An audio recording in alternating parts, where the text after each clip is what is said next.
하나님 말씀 보겠습니다.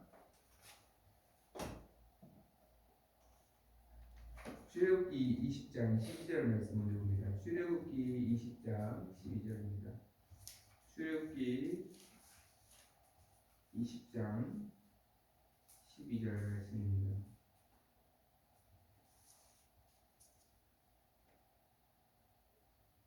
출애굽기 20장 12절.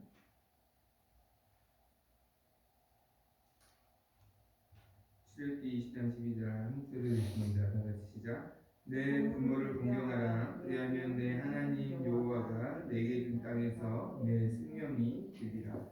한 절 더 보겠습니다.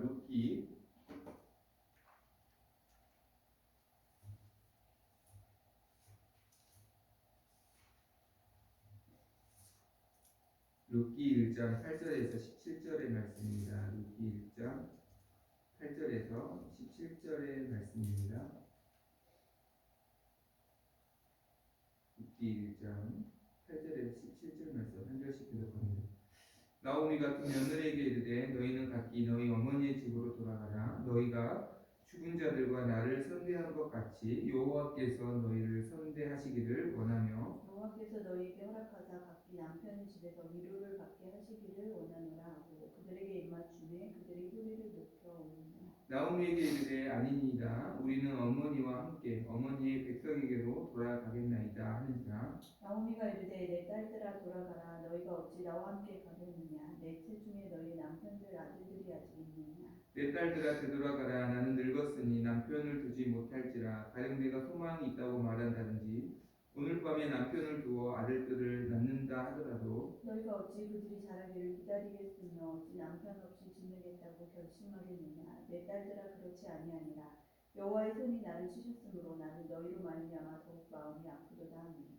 그들이 소리를 높여 다시 울더니 오르바는 그의 시어머니에게 입맞추되 룻은 그를 붙쫓았더라. 나오미가 또 이르되 보라 내 동서는 그의 백성과 그의 신들에게로 돌아가나니 너도 너의 동서를 따라 돌아가라 하니. 룻이 이르되 내게 어머니를 떠나며 어머니를 따르지 말고 돌아가라 강권하지 마옵소서. 어머니께서 가시는 곳에 나도 가고 어머니께서 머무시는 곳에서 나도 머물겠나이다. 어머니의 백성이 나의 백성이 되고 어머니의 하나님이 나의 하나님이 되시리니 어머니께서 죽으시는 곳에서 나도 죽어 거기 묻힐 것이라. 만일 내가 죽는 일 외에 어머니를 떠나면 어머니께서 내게 벌을 내리시고 더 내리시기를 원하나이다 하는지라. 룻기의 이야기는 나오미 가정의 이야기로 시작합니다. 나오미는 원래 유다 베들레헴 사람이죠. 남편과 함께 흉년을 피하여서 모압이라는 나라로 이민을 갑니다. 두 아들과 함께 이민을 가서 그곳에서 정착을 하게 되죠. 그래서 그곳에서 아들들도 다 결혼을 시키고 그곳에서 약 10년 동안 살게 됩니다. 그런데 그 10년 동안 살면서 남편이 먼저 죽고 그리고 두 아들조차 후사도 남기지 못한 채 죽게 됩니다. 그러니까 이제 자신과 두 며느리만 남은 것이죠. 그래서 두 며느리는 아직 젊었고 또 그들은 다 모압 여인들이었기 때문에 나오미가 이렇게 말하는 것이죠. 이제 나에게는 너희에게 해줄 것이 아무것도 없고 너희가 나를 따라서 이스라엘로 돌아가면 너희가 더 고생만 할 뿐이니 각자 이제 너희 아버지 집으로 가서 또 새로운 남편도 만나서 너희가 행복하게 살았으면 좋겠다라고 이렇게 권유하는 것이죠. 그래서 한 며느리인 오르바는 시어머니 말을 따라 자기 아버지 집으로 돌아갔습니다. 그러나 둘째 며느리였던 룻은 절대 어머니를 떠나지 않겠다. 내가 어머니와 함께 어머니의 나라로 갈 것이며 또 그곳에서 함께 하나님을 섬길 것입니다. 라고 고백하고 시어머니를 따라 유다 베들레헴으로 함께 돌아옵니다. 그곳에서 룻은 시어머니를 봉양하기 위해서 추수가 다 끝난 밭에서 이삭을 죽습니다. 이삭을 죽다가 나오미 가정과 가까운 친족인 보아스라는 사람을 만나게 되죠. 당시 하나님은 이스라엘에게 이 고엘 제도라는 고엘이라는 이 제도를 말씀하셨는데요. 이것은 가까운 형제나 친족이 물질적으로 파산을 했거나 아니면 자녀가 없이 배가 끊어졌을 때는 가까운 형제나 친족이 그가 자원한다면 그의 모든 부채를 다 대신 갚아주고 그리고 그 형제의 아내 후사를 남기지 않는 형제의 아내를 자기의 아내로 맞이하여서 거기에서 태어난 첫 아들을 그 형제의 가문의 계승자로 이렇게 세워서 그 형제의 가문이 끊어지지 않고 세워질 수 있도록 하게 하는 그런 고엘 제도가 있었어요. 근데 보아스는 이 고엘 제도에 가장 합당한 사람이었습니다. 충분한 재력이 있었고 또 하나님을 경외하는 그런 신앙의 사람이었는데요. 룻이 이 보아스를 만나서 결국은 이 보아스가 기꺼이 나오미 가정에 고엘이 되어주기를 청하여서 다 그 모든 집안의 부채를 대신 다 갚아주고 그리고 룻을 아내로 맞이하여서 오벳이라는 자녀를 낳고 오벳을 나오미 가정에 배가 끊기지 않도록 그 가문의 장자로 세워주어서 나오미 가정이 정말로 하루아침에 아무것도 없는 가정에서 너무나 풍성하고 은혜로운 가문으로 그리고 이 오벳을 통해서 다윗이 태어났고 또 다윗의 자손으로 예수님이 오심으로 말미암아 예수님의 족보에 오르는 예수님의 계보에 오르는 존귀한 가문 또 룻은 이 존귀한 여인이 되었음을 소개해주는 아주 아름다운 이야기입니다.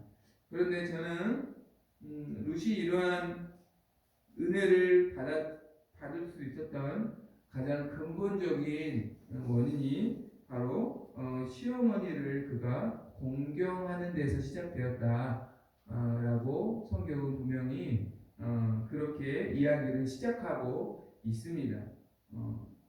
만일 홀로 된 시어머니를 나몰라 한 채 물론 그 자체가 죄는 아니겠지만 고향으로 자기도 돌아가 버렸다면 그래서 이스라엘로 함께 오지 않았다면 보아스를 만나지 못했을 것이고 또 어머니를 따라왔다 할지라도 어머니를 봉양하기 위해서 이삭을 죽지 않았다면 보아스를 만나지 못했을 것입니다. 그러니까 시어머니를 공경함을 통하여서 결국은 하나님이 주시는 은혜를 룻이 그리고 그 가정이 경험할 수 있었던 것이죠. 이것은 단순히 룻의 이야기만을 통해서 우리가 확인할 수 있는 내용이 아니라 성경은 이것을 분명히 약속합니다. 출애굽기 20장 12절에 내 부모를 공경하라.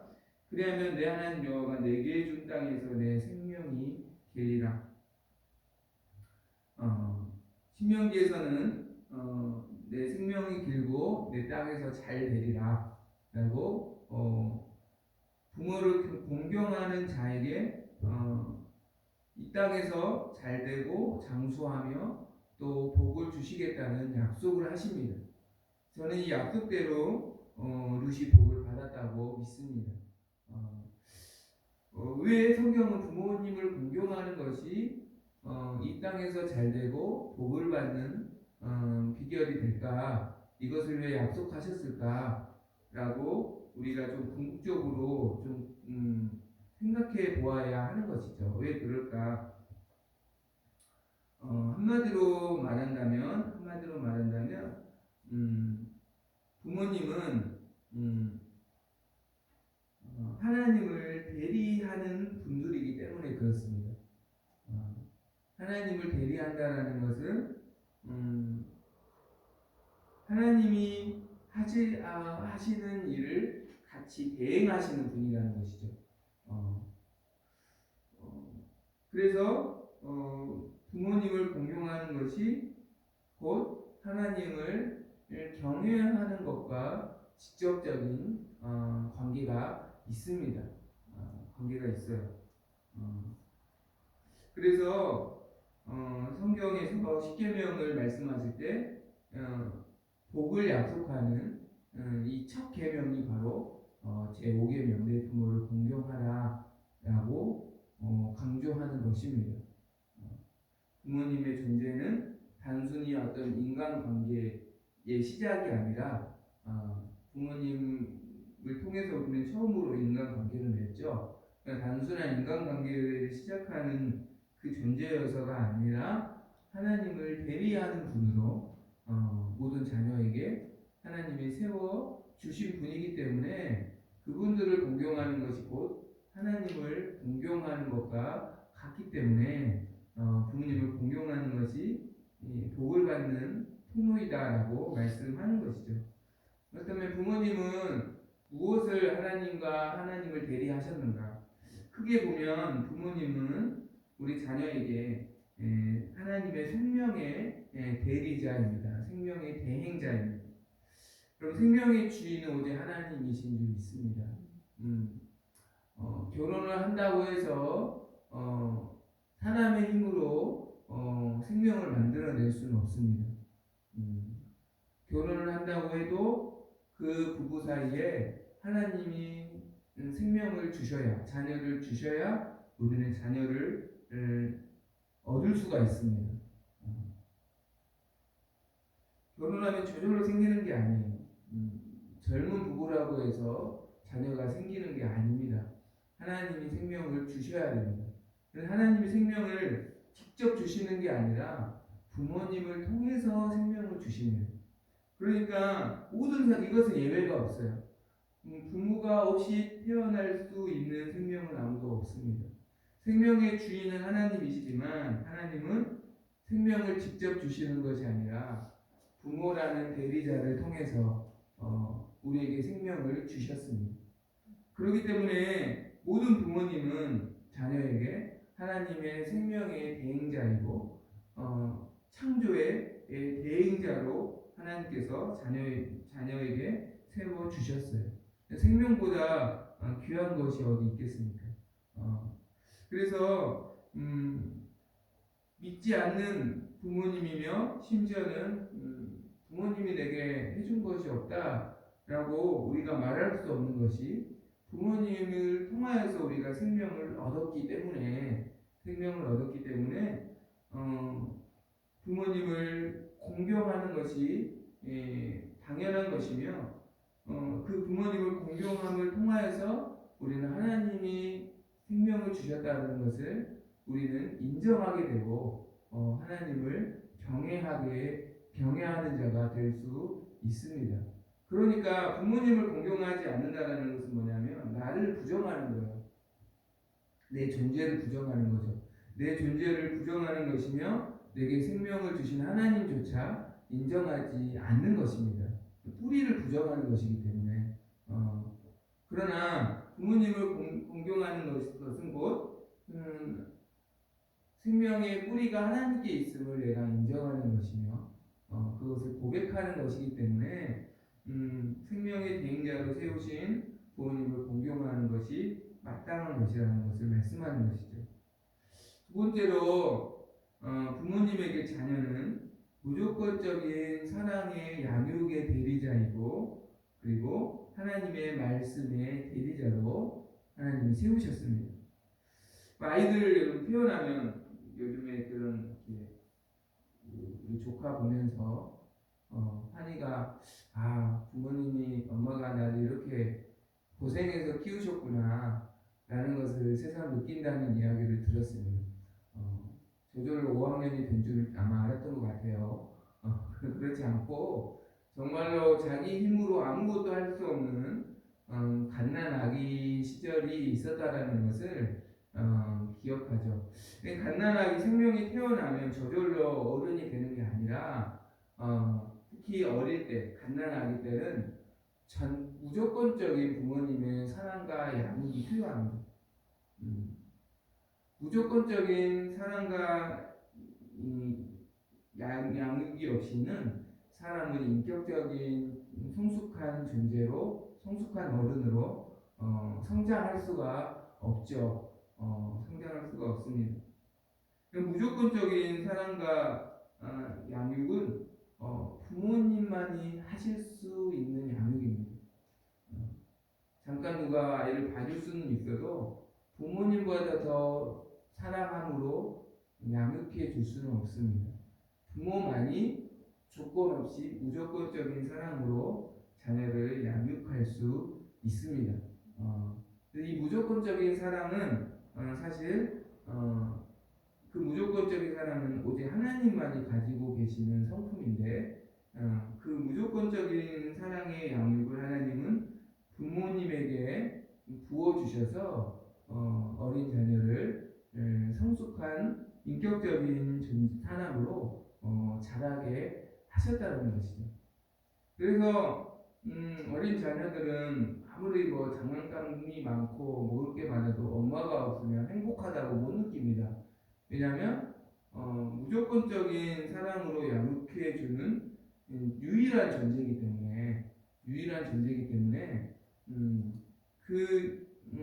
대체할 수가 없는 거죠. 대체할 수가 없는 거죠. 그렇기 때문에 무조건적인 양육의 대리자로 하나님은 우리에게 부모님을 세워주셨고 그 부모님을 통해서 우리는 어른이 될 수 있었던 것이죠. 또한 여기에서 하나님을 믿는 백성에게 더 나아가서 부모님은 하나님의 말씀의 대리자입니다. 신명기 말씀을 보면 신명기 6장을 보면 하나님께서 이스라엘 백성에게 내 아들과 내 손자들에게 내 하나님 여호와를 경외하며 내가 너에게 명한 모든 규례와 명령을 지키게 하라. 그러니까 이스라엘 백성님들이 어떻게 하나님과 관계를 맺을 수 있었는가 하면 부모님을 통해 들려주신 언약의 말씀을 듣고 하나님이 우리를 애굽에서 건져주셨고 또 출애굽하여서 시내산에서 언약의 말씀을 주셔서 하나님의 백성이 되게 하셨다라는 이 구원의 이야기, 구원의 말씀을 부모님을 통해서 자녀들이 들었던 거예요. 그래서 부모님을 통하여서 하나님과 관계를 맺고 또 하나님 말씀에 순종하는 하나님의 백성으로 자라게 되는 것입니다.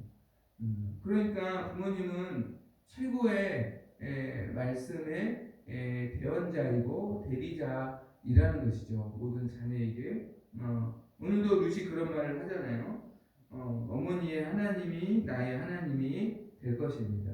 그러니까 루시라는 이방 여인이 시어머니 나오미를 통하여서 하나님을 알게 되었다는 거죠. 그 하나님을 나도 어머니 하나님을 나도 섬기겠습니다. 라고 고백하는 것이죠. 그러니까 부모님은 생명의 대행자이며 또 무조건적인 사랑의 양육의 대리자이며 그리고 말씀의 대리자라는 것입니다. 그래서 하나님은 눈에 보이는 부모님을 공경하는 것을 통해서 눈에 보이지 않는 하나님께 순종하는 것을 배우게 하시고 그리고 하나님을 정말로 공경하는지를 경외하는지를 테스트하는 것입니다. 그래서 부모님을 공경하는 자에게는 십계명에서 약속하신 것처럼 복을 주시는 것이고 그렇지 않는 자에게는 하나님께서 징계하신다는 것이죠.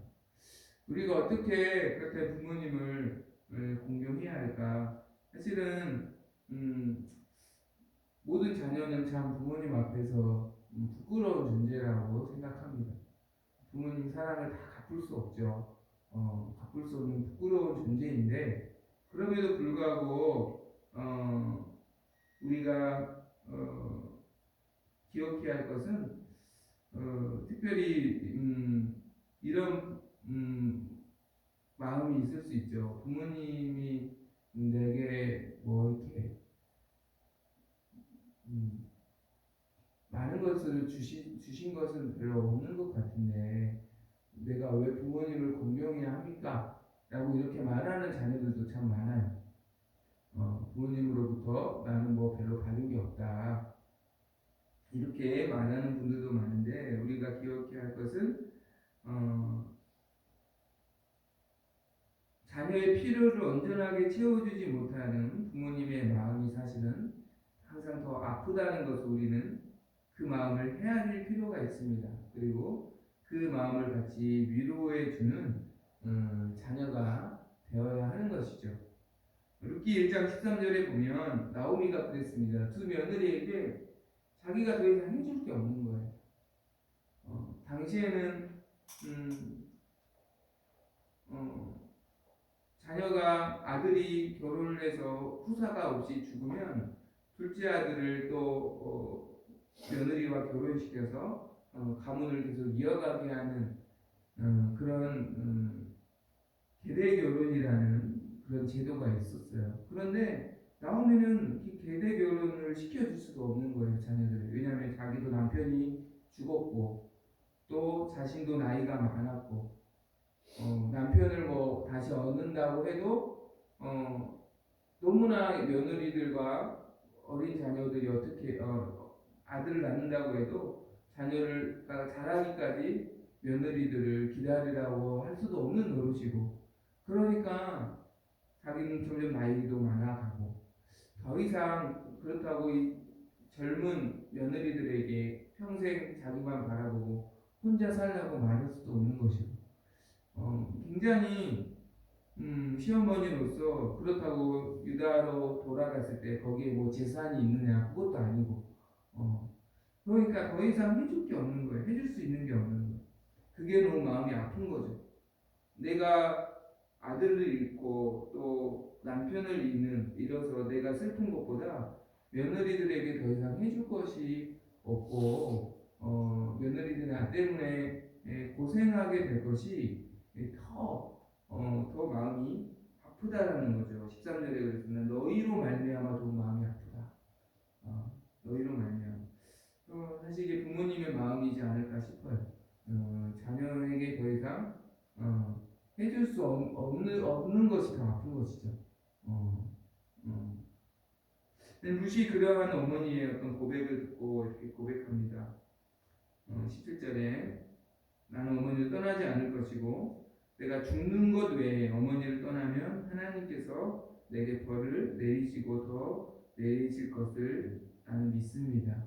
그러니까 어머니를 떠난다는 것은 하나님께 벌을 받아 마땅한 일이라는 것을 고백하는 거예요.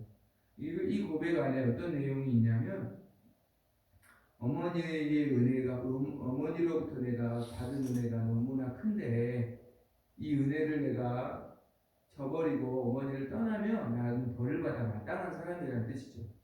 그러니까 어머니에게 받은 은혜가 크다는 거예요. 생각해 보면 시어머니잖아요. 이렇게 낳아 주신 것도 아니죠, 그렇죠? 그리고 어릴 때부터 이렇게 키워 주신 분도 아니잖아요. 그런데 무슨 은혜가 이렇게 크다고 말할까? 떠나면 벌을 받을 만큼 어머니께 무슨 은혜를 많이 이렇게 받았다고 말할까? 실질적으로 보면 그렇게 많다고 그냥 정말로 친정 어머니였으면 이 말이 더 이해가 될 수 있죠. 낳아주셨고 키워주셨다. 그렇잖아요.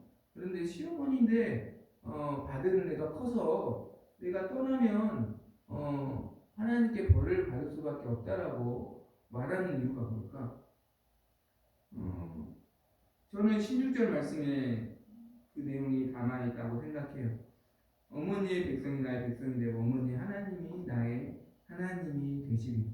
무엇이냐면 어머니를 통해서 그리고 한 가지 나오미가 며느리를 부를 때 딸들아라고 이렇게 부르죠. 그러니까 어머니께서 며느리인 자기를 며느리로 대해주지 않고 딸처럼 사랑해 주셨다. 이것을 우리가 생각해 볼 수 있고요. 또 한 가지는 그 사랑해 주심과 동시에 하나님의 말씀을 들려주셨다. 그래서 하나님을 알게 해주셨다. 하나님을 알게 해주셨다.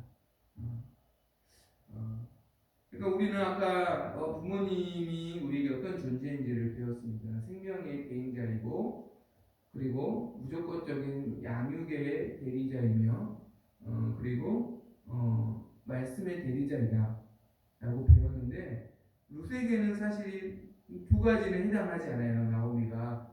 그러나 세 번째 말씀의 대리자 어머니가 계시지 않았다는데 어떻게 하나님을 알고 그 하나님의 사랑을 내가 어떻게 알 수 있겠습니까? 이것을 사실 고백하는 것이죠. 그래서 어머니가 너희 더 이상 내게 주실 것이 없다고 말씀하셔도 이미 주신 사랑이 크기 때문에 나는 어머니를 떠날 수 없습니다라고 또 어머니를 따라서 베들레헴으로 온 곳이고 그곳에서 보아스를 만나서 은혜를 경험하게 된 것입니다. 우리가 여기서 기억해야 할 것은 그렇죠. 육신의 부모님이 자녀에게 해줄 수 있는 것이 분명히 한계가 있습니다. 분명히 한계가 있어요.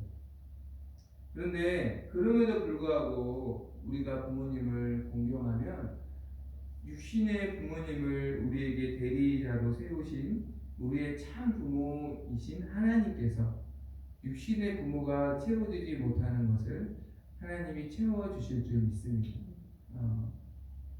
나오미는 아들을 낳아줄 수 없잖아요, 더 이상. 그렇지만 하나님은 그에 가까운 친족인 보아스를 보내주셔서 보아스를 통하여서 가문을 이어가게 하시고 또 룻에게 복을 주시는 것을 우리는 보게 됩니다. 하나님이 보내주신 것이죠. 그래서 눈에 보이는 부모님 뒤에는 하나님이 계시다는 것을 우리는 기억해야 합니다. 두 번째, 작은 것일지라도 부모님의 필요를 채워주는데 우리는 힘써야 하는 것이죠. 어머니를 따라서 베들레헴으로 룻이 왔습니다. 그런데 나오미가 모든 기업을 다 처분하고 모압으로 갔기 때문에 아무 기업이 없는 거예요. 베들레헴에 땅 한 평 없는 거죠. 먹고 살아야 되잖아요. 어머니를 또 모셔야 되잖아요. 룻이 어떻게 하냐면 2절에 모압 여인 룻이 나오미에게 이르되 원하건대 내가 밭으로 가서 누구에게 은혜를 입으면 그를 따라서 이삭을 주겠나이다. 할 수 있는 게 이삭을 주겠다라는 거죠. 이삭을 주는 것은 하나님께서 가난한 사람들이 생존을 위해서 추수가 끝난 밭에 다시 가서 이삭을 주인은 죽지 말아라. 추수로 끝나면 그냥 돌아와라. 그래서 혹시 추수하다가 떨어진 이삭은 가난한 자들이 먹게 해라. 그 제도를 말씀하셨거든요. 그러니까 이삭을 죽는다라는 것은 자기 스스로 어떻게 보면 가장 사회적인 약자라는 것을 인정하는 거예요. 그리고 그는 더구나 이방 여인이기 때문에 이삭을 죽는 자신을 많은 사람들이 어떻게 받아들일지도 사실은 모르는 그런 상황인 거죠.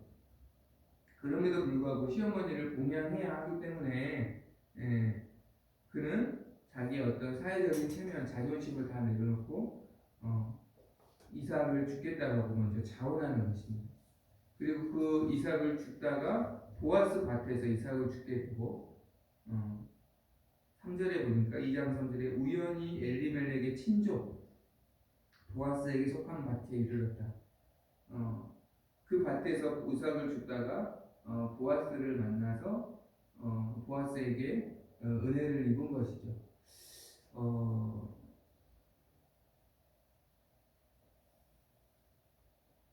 보아스는 처음부터 룻을 굉장히 후대했습니다. 사실은 이삭을 죽는다는 것은 그 주인의 어떤 허락이 필요한 일이죠. 주인이 그냥 예를 들어서 추수할 때 이삭을 하나도 남기지 않고 다 추수해 버리면 이삭 그 밭에 가도 추수할 게 없어요. 줄 게 없어요. 그런데 보아스는 룻이 이삭을 주는 자기 밭에서 죽는다는 걸 알고 물과 떡을 제공해주고 먹으면서 하라고 제공해주고 일부러 이삭을 떨어뜨리라고 종들에게 말합니다. 추수할 때 일부러 떨어뜨려라. 저 여인이 더 많이 가져갈 수 있게 해라. 이것은 사실은 하나님의 말씀의 의무를 뛰어넘는 호의죠. 호의죠. 왜 그랬을까? 이 여인을 또 이 보아스의 모습이 너무나 황송해서 2장 10절에 보면 어찌하여 내게 은혜를 베푸시며 나를 돌보시나이까.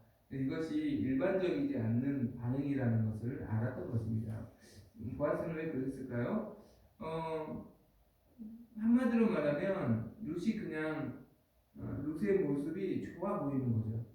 어머니를 모시고 어머니를 위해서 이삭을 줍고 이렇게 숨기는 것 자체가 또 굉장히 아름다워 보이고 굉장히 그래서 그에게 어떤 헤세드의 은혜를 경험한 것입니다.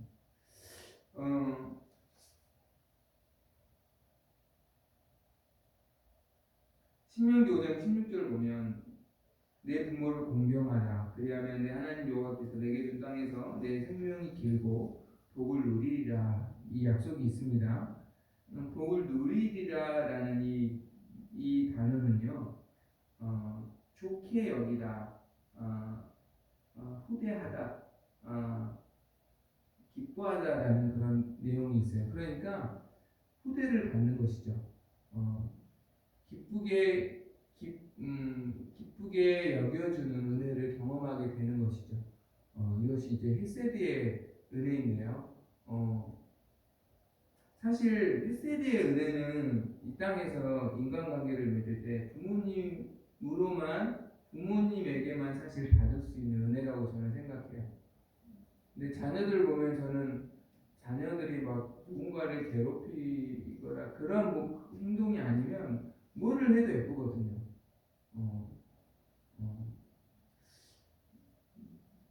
다른 사람은 이게 적용이 안 되는데 자녀들에게는 이게 적용이 되더라고요. 그래서 저는 이게 부모에게만 우리가 받을 수 있는 헤세드의 은혜거든요. 예를 들어서 내가 과자를 먹어도 부모님은 예쁘게 보는 거예요. 아무것도 아니잖아요. 이렇게 사실은 내가 떡을 먹어요. 그냥 예쁘게 보는 거예요, 부모님은. 그냥 예쁘게 볼 모습은 아니거든요, 사실. 그런데 부모의 눈에는 자녀들이 그렇게 예쁘게 보이는 거죠. 예쁘게 보일 만한 특별한 모습이 아니어도 이게 저는 헤세드의 은혜라고 생각하는데 부모님을 공경하는 자에게는 하나님께서 이 헤세드의 은혜를 주신다는 거죠. 다른 사람에게 그러니까 이 땅에서 헤세드의 은혜를 받게 해주시는 거죠. 결국 사실은 보아스가 기업 물을 자격이 있지만 자기가 기업을 물지 않겠다 말해도 아무 상관없는 거예요. 그건 의무가 아니라 자원하는 마음으로 하는 거기 때문에 그냥 내가 안 물겠다라고 말하면 되는 거예요. 그렇지만 이 루시라는 여인이 너무 존귀하게 여겨지는 거고 너무 형숙한 여인으로 여겨지는 거죠. 보아스가 보기에는 이방 여인에 불과한 루 스스로 말하자면 나는 이방 여인이거늘 2장 10절에 그러니까 모든 사람이 나를 어여삐 여기지 않는데 어찌 내게 이런 은혜를 베푸나이까. 유다의 아름다운 여인들도 많고 그럴 텐데 어찌 또 어떻게 보면 많은 흠이 있을 수 있는 모습이라고 불려지는 나를 어떻게 이렇게 이렇게 은혜를 베푸시나이까 말하는 거죠. 이게 햇셀의 은혜죠. 부모를 공경할 때 우리는 하나님이 우리가 부모님을 위해서 실제적인 필요를 작은 것일지라도 채우려는 어떤 섬김과 사랑을 실천할 때 하나님께서 나를 후대해 주실 줄 믿습니다.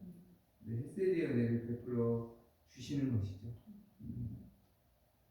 그래서 부모를 우리가 스스로 또 공경하기에 힘써야 하고 그리고 우리 자녀들이 또 부모를 공경하는 자녀들이 되도록 잘 가르쳐야 하는 것입니다. 우리가 뭔가 더 많은 것을 자녀들에게 받으려는 게 아니라 부모를 공경해야 자녀들이 하나님을 공경할 수 있고 또 하나님으로부터 복을 받을 수 있기 때문에 그렇습니다. 그래서 부모를 공경하는 것을 잘 가르치고 또 우리도 부모님을 잘 공경하여서 하나님 주신 복을 우리가 날마다 누리기를 소망합니다.